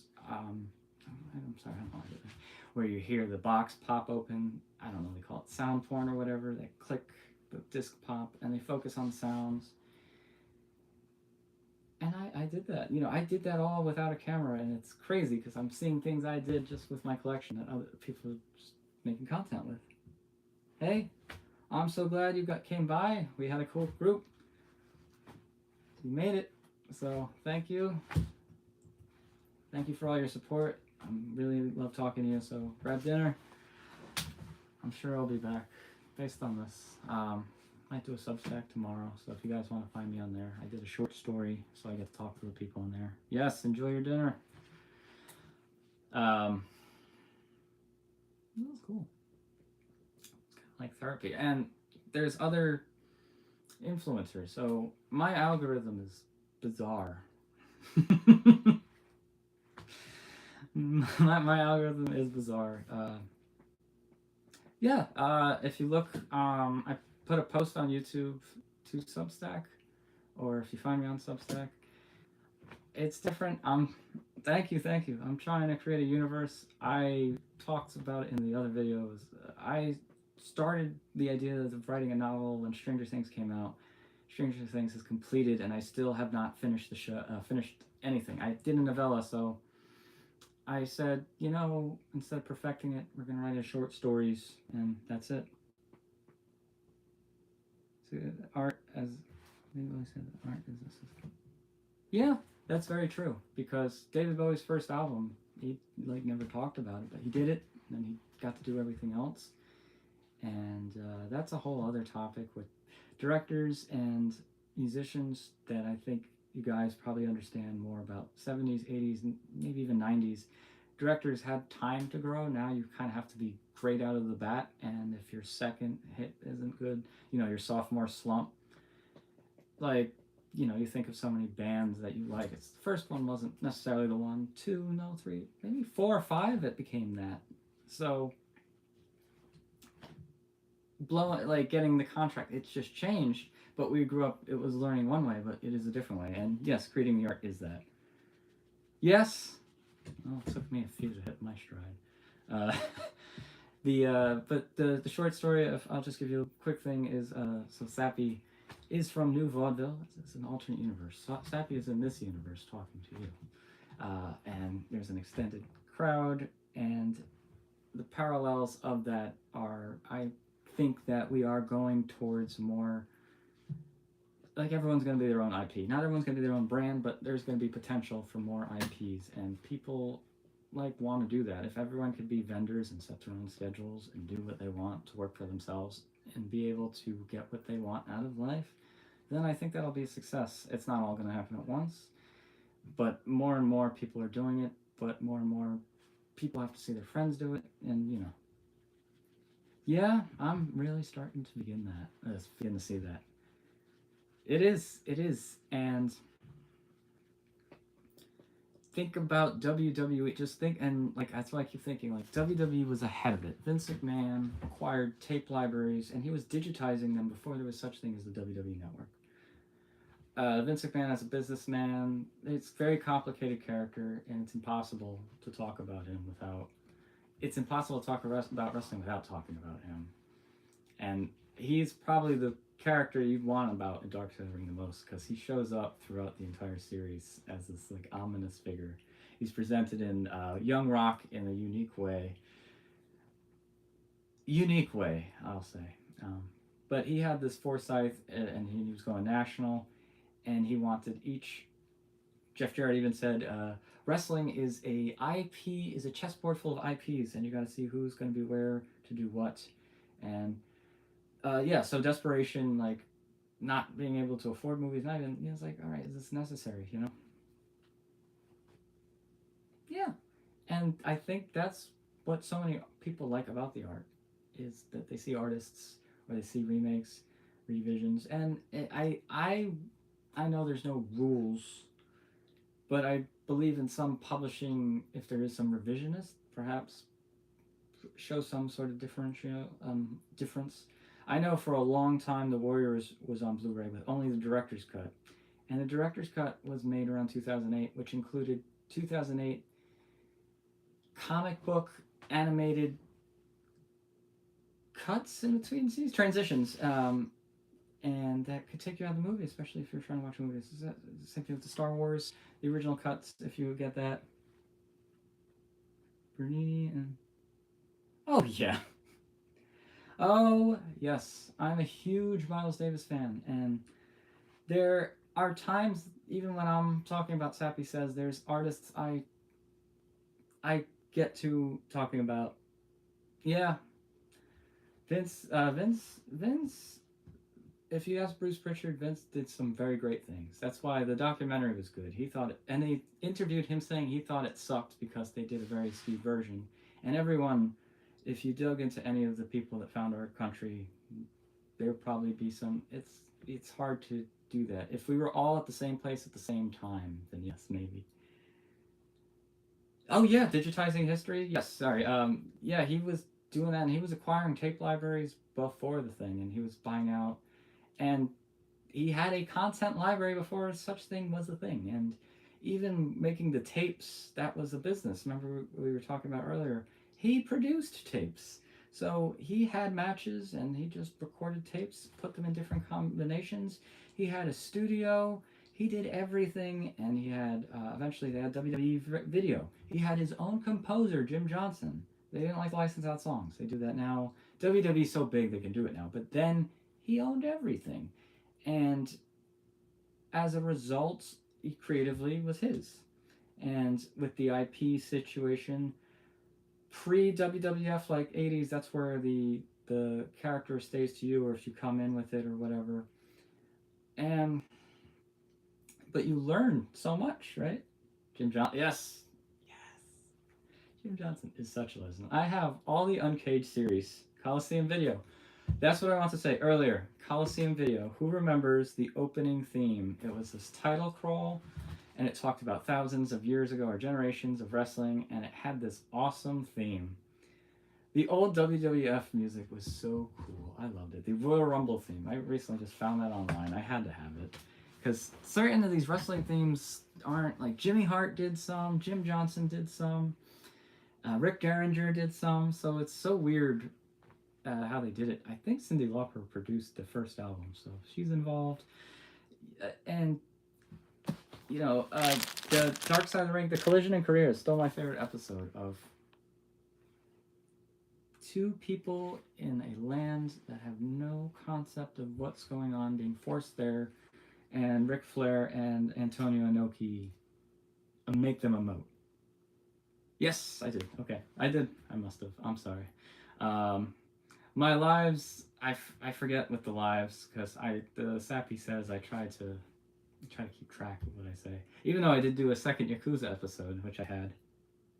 She does need to be in the freaking Hall of Fame, right? I saw there's the guy who does Stevie Richards. He helps him. His name's James. Hello all, James. Yeah, I love some of the people's hooks, right? So the hooks will get me, and then he has his own channel as well as helping him out. Oh, okay. Sorry. Sorry. Sorry. I'm reading. I'm talking. I'm sweating this makeup. I want to scratch my nose, but it's not good. I don't know if you're familiar with air dusters for DSLRs. Those work great.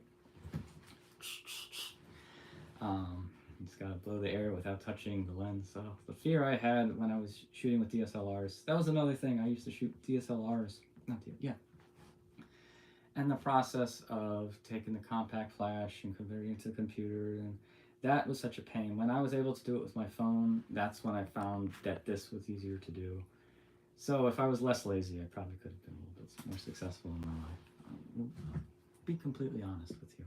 And you're like, I remember the Simpsons thing. I'm like, well, imagine if I was making videos about it versus just. One of a dorky thing I did. I remember it was 2005. Batman Begins. I had the 2-disc lenticular special edition, and then I had Sin City. And I remember both of those came out 2005, and I was like, they're gonna be trilogies. And then as they would come out, I would put them next to each other, and then with holes where the movies that weren't made yet, even with the MCU. And that's just content everywhere, right?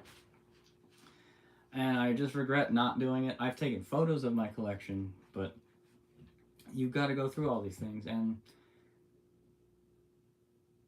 being able to sell it, I was able to recoup some costs, but the education, the knowledge, and even knowing how to find some of these things. Legend Director's Cut, movie I saw as a kid, and when I watched the DVD, I liked it, but I remember not remembering any of it until eventually I always just assumed director's cuts. I didn't read the note. I put in the end of the theatrical version. I'm like, the ending was not only different, it was different music. I was like, what? And then I actually bothered to watch the bonus features that I'd had, and it was crazy. I remember bought it at the flea market. I remember the purchase, and some of the copies I remember more from the hand-to-hand ideas. Not hand-to-hand, like small places. Like there's different record shops, and I've gone into stores that just have records, and I don't know. It's just the experience of going someone buying used, buy, sell, trade. You see that sign, that means something, and it's expensive now. Like John said, it's weird how everything's expensive, yet people are still buying it. It's it's still being produced, which I guess is good. I'm sorry, we're starting to run on fumes here. I'm gonna wrap this up soon. Just the journey of storytellings, right? Wrestling, everything. Cards, it all has to do with us day to day. And I think sometimes I look so much into the art of what's happening in life or how it could be art that you can sometimes miss it. And that's what I think I like about getting older.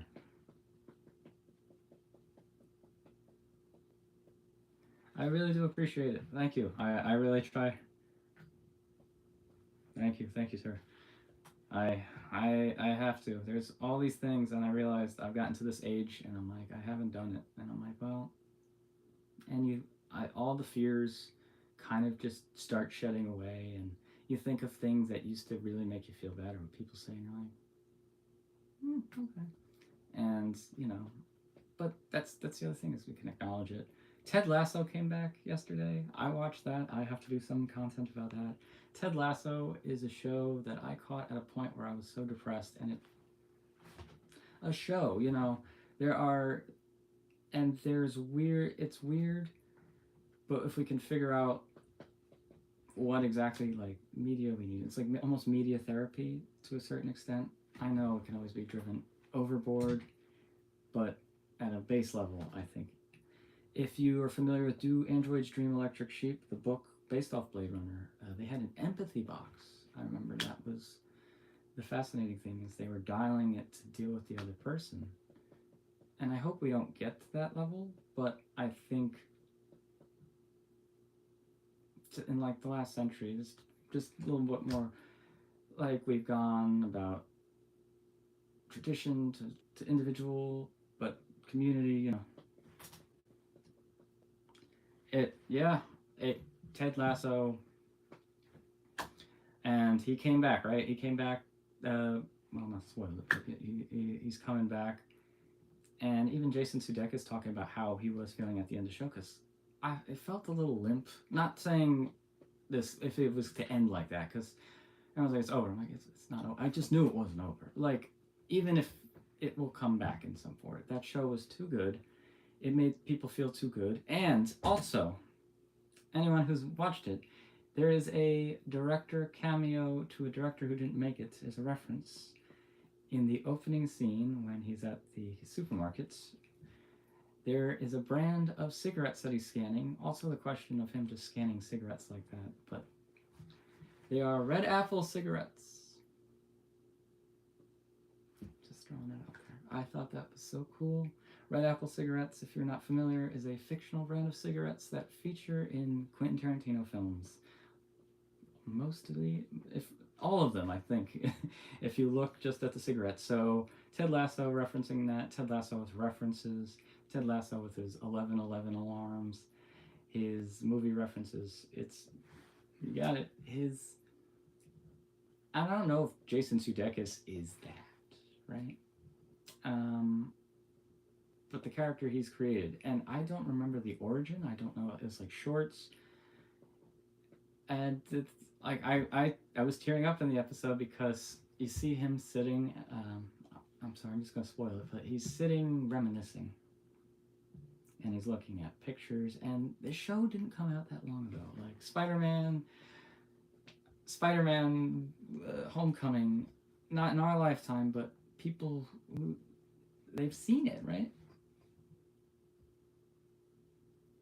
Barry. I haven't watched that one, and I need to. Bill Hader, right? All right, sir. Thank you for your time. I think it'll just be me. But yes, I will be doing these more. Not on here. I'll be on Substack. But thank you so much for joining me. I really appreciate all your kind words. I will continue. We will see you again. I don't know if it's just me here at this point, but you too, sir.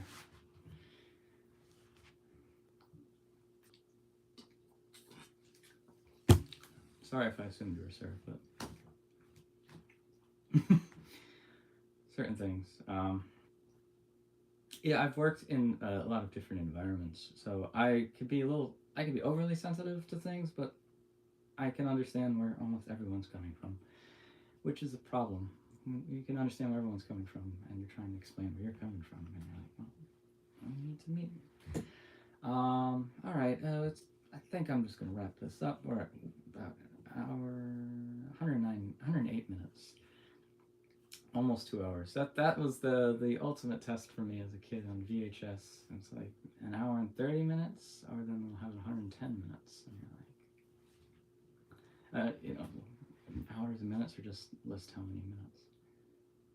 Total runtime 369 minutes. Once Upon a Time in America. Like, how long is that? But anyway, my fellow subscribers, supporters, anyone who tuned in to this, thank you. This is probably my most successful one. I had 400 subscribers today on the platform. That really made me feel good. I also published my first short story today. Probably not perfect, and there's already things I can imagine reworking, but I'm like, I want to do it. I appreciate all your support. I know I might not always say it. I try to keep it short, to the point, and give you like a greatest hits, compact, like someone give you the greatest hits of Kiss or Beatles 1. This is a whole career, an hour and 20 minutes, but I'm going to do that for a minute on a subject, and maybe you'll want to go. It's like I'll peel the banana off the Andy Warhol cover for the Venus and Fur. Not Venus and Fur, is that it? Oh my Louis band one. Oh my god, it's escaped. Velvet Underground. So, you know, and the other thing is I like all these topics. I enjoy talking about different things at length. And when I started, I've done plenty of things on different platforms. We've gotten one view, one view, one view. And I've noticed with consistency, you do get an audience, and especially with the audience, they look forward to seeing it. I have had that with, I've had that relationship, I think, with YouTubers I like. I think there's certain astrology people I like. There's so many astrologer YouTubes, and none of them ever say the same exact thing. Sometimes similar things come up, but they don't ever say the same exact thing. It's how they interpret it, and they're not going to pull the same cards. Cardology, it's going to be the same cards. And the thing about some of these tarot channels is they're talking for 20 minutes sometimes about cards, depending on the level of expertise, how long they're doing it.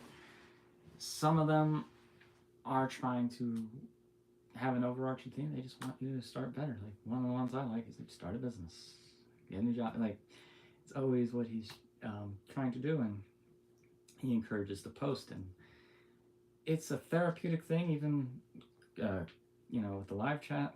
It's nice. People get to talk. I get to rant.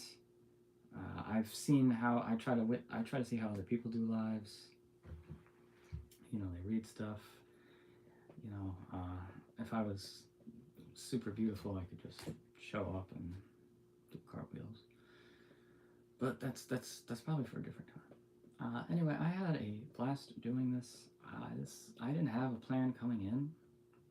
I definitely want to talk about 400, and glad a lot of the people, all who left, but if anyone's there or just records the whole thing, I just want to say thank you to everyone. I appreciate the compliments on my enthusiasm and dedication, and yeah, you guys are great. I enjoy doing this for you.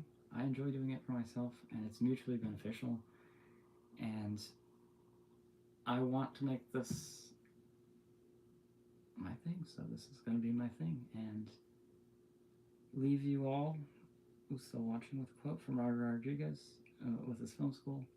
I don't want to be, you don't want to be, you are, starting now. You getting paid to do it? No. But whatever you want to be, you might not be getting paid, and nobody might care to listen, but at some point, you just gotta keep showing up every day, you know? Difference is showing up, and it's not easy showing up. And if you listen to Maddox Classinger, he writes a lot about not wanting to show up, not wanting to write. And for me, writing, I'd always wait till I wanted to write. And when I had a streak of writing poetry, I used to stare at it, and I would do it at work because I had a computer, and that was my only computer job. I actually did my most writing because it was hard. But it wasn't like I'd writing all day. I would write a poem usually, and that would be my poem of the day. And then I wrote poems for people, and then I liked sharing, writing, and an issue I used to have is I wanted immediate validation, so I'd write without editing, and you learn to edit. And even with lives, they're not edited. Sappy says, edited.